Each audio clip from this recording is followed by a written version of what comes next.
کوفے کا ایک امیر آدمی تھا، پھر غریب ہو گیا، غریب آدمی تھا، محنت مزدوری کرتا لیکن پوری نہ ہوتی۔ وہ کہتا ایک دن گلی میں ککڑی بیچنے والا آیا، تو میری ایک بیٹی تھی چھوٹی سی، باقی بچے بڑے تھے، چھوٹی ضد کرنے لگی، کہنے لگی ککڑی کھانی ہے، ککڑی۔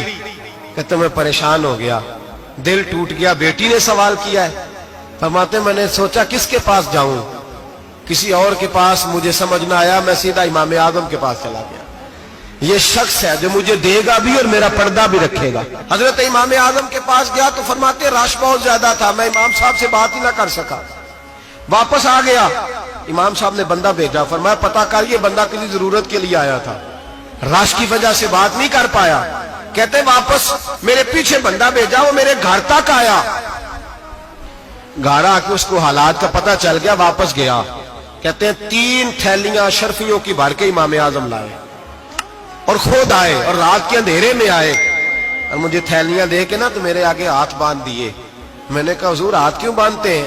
آپ فرمانے لگے یار دکھ اس بات کا ہے کہ تو میرا پڑوسی تھا اور تیری غربت کا مجھے پتہ ہی نہیں چلا۔ آدمی کہتا ہے میں نے امام صاحب سے مسئلہ پوچھنا تھا، میں نے عشاء کی نماز امام صاحب کے پیچھے پڑھی مسجد میں، تو قاری صاحب نے قرآن پڑھا، اذا زلزلت الارض زلزالها واخرجت الارض اثقالها۔ فرماتے ہیں آخری 2 آیتیں پڑھی، فمن یعمل مثقال ذرۃ خیرا یرہ ومن یعمل مثقال ذرۃ شرا یرہ۔ اللہ فرماتے ہیں میں قیامت کے دن تیرے ذرے ذرے کا حساب کروں گا، ذرہ برابر نیکی ہوئی تو تیرے سامنے آئے، ذرہ برابر گناہ ہوا تو تیرے، یہ اللہ کہہ دیا ہے، تو ایسا انشاءاللہ ہو کے رہے گا۔ یہ آیت امام صاحب نے سنی تو کہتے ہیں میں نمازی سارے چلے گئے تو امام صاحب بیٹھے اور یوں نہ اپنی داڑھی پکڑ لی، چراغ ٹمٹما رہا، کہتے ہیں داڑھی پکڑ لی اور امام صاحب بیٹھے ہیں۔ میں نے کہا کہ کسی محویت کے عالم میں ہے، سوچ میں، چلے میں تھوڑی دیر میں آتا ہوں۔ کہتے ہیں میں 2 گھنٹے کے بعد آیا تو امام صاحب ایسے بیٹھے ہیں داڑھی پکڑی ہوئی۔ میں نے کہا ٹھہر کے آتا ہوں۔ میں پھر 1-1.5 گھنٹے کے بعد گیا تو ویسے ہی بیٹھے۔